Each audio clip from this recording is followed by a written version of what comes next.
Here are some key facts to know on how America was born. Number 6. Tax collection at its worst. Also known as the incident on King Street, the Boston Massacre has always been considered one of the most significant events that led to the war. At the time, colonists characterized the event as a brutal, unprovoked killing of peaceful protesters by British soldiers. However, here's what actually happened. On March 5, 1770, a mob of angry Americans were harassing and threatening a British soldier who had hit a colonist during an argument over an unpaid bill. The British soldiers had been stationed in Boston in the first place to protect British officials and loyalists from American mobs who had grown increasingly violent.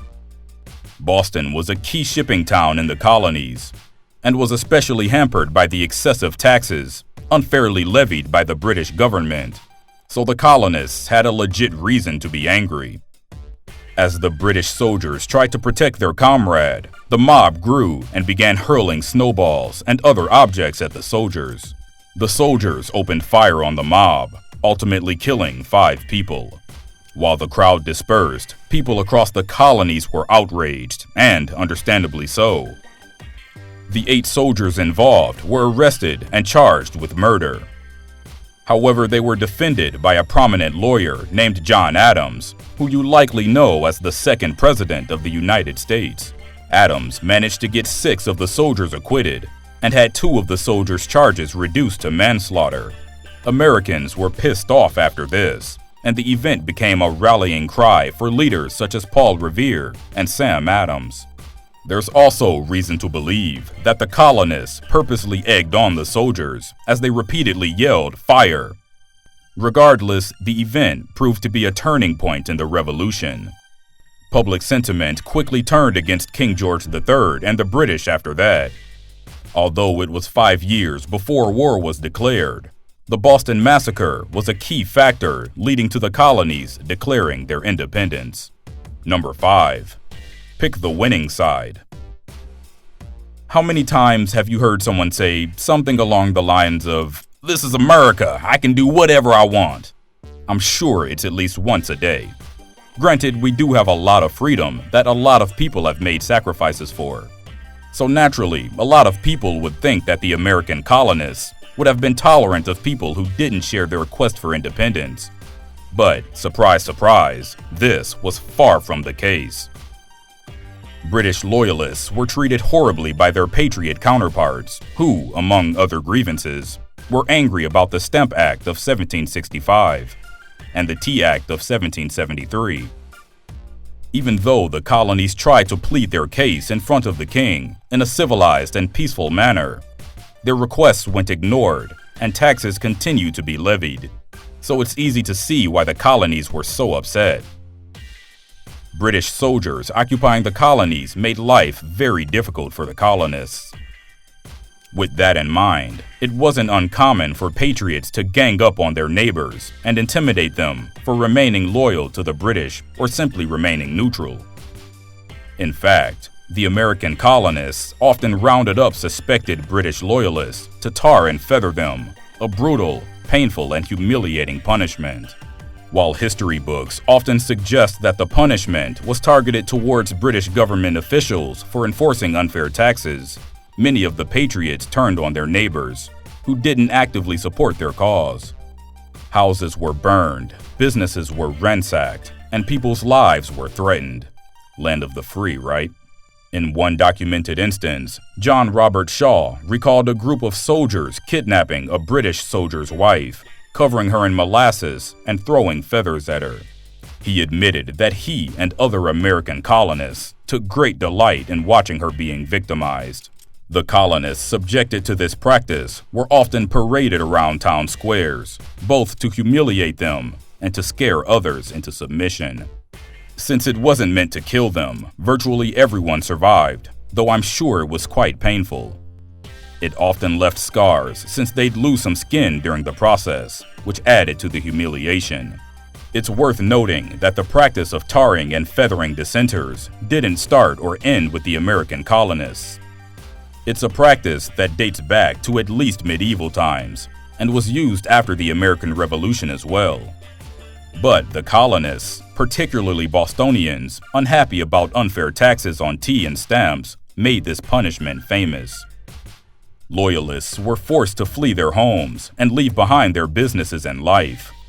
And while many active Loyalist leaders and British officials told the British Crown that thousands upon thousands of Loyalists would take up arms against their neighbors, that really never happened. Either out of fear from the Patriots or because they simply didn't want to fight, most Loyalists did nothing to actively stop the Patriots from achieving independence. Still, during and even after the war, Loyalists were often threatened by angry American mobs, and most of them were forced to flee to the States. Black slaves and Native Americans often sided with the British as well. So while the American colonies were right in many ways to stand up to the British Empire for taxing them without representation, their treatment of their fellow citizens, and even some British officials who didn't make these unfair laws, goes against the basic American principle of life, liberty, and the pursuit of happiness. Number 4. Spy rings. When you think of spies, you probably conjure up images of James Bond or some sort of Cold War operative. However, spies have existed since pretty much as long as humans have been around, and the American Revolution was no exception. Of course, AMC's series Turn has popularized this phenomenon. The show chronicles the activities of the Culper spy ring, which was a real spy ring during the war. The spy ring collected all kinds of valuable intel that helped the colonies and their allies take down the British. Reporting directly to George Washington, the ring uncovered some vital information. For example, they found out that Redcoats were planning a surprise attack on the French army in Rhode Island, and that Benedict Arnold was plotting with the British. Based out of New York City, where the British were headquartered, the Culper spy ring's main goal was to monitor the activities of the British Army. Using a complex network of informants, the group risked their lives to get crucial information to help win the war. The group was so top secret that even Washington himself didn't know the true identities of the spies. It wasn't until the 1930s that the general public knew such a ring existed, while the British had their own spy network as well. The Culper ring is largely thought to have outmaneuvered them, significantly contributing to an American victory. Number 3. Washington almost out? As the first and one of the most popular presidents in U.S. history, George Washington is an American icon. He's the dude on the $1 bill.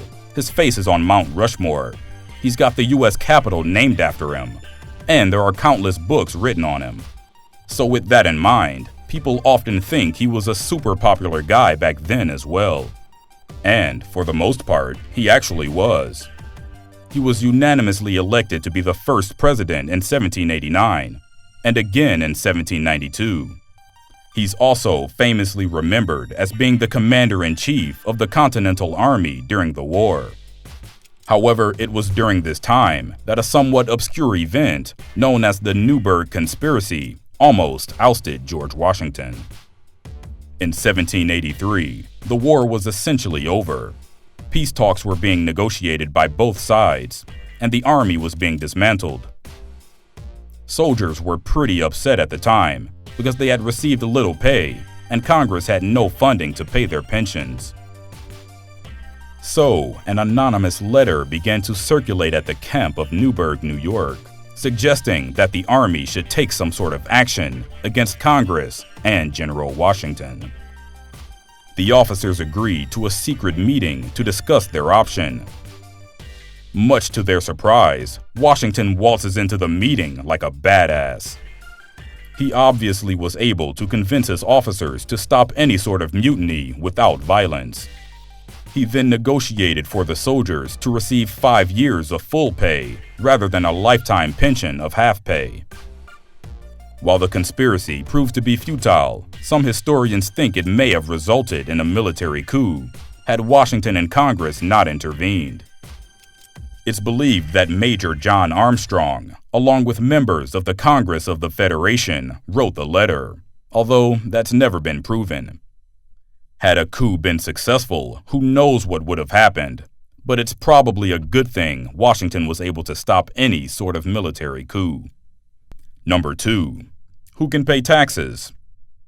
Generally speaking, the main beef the colonies had with the British Empire was taxation without representation. However, there may have been other motives behind their quest for independence.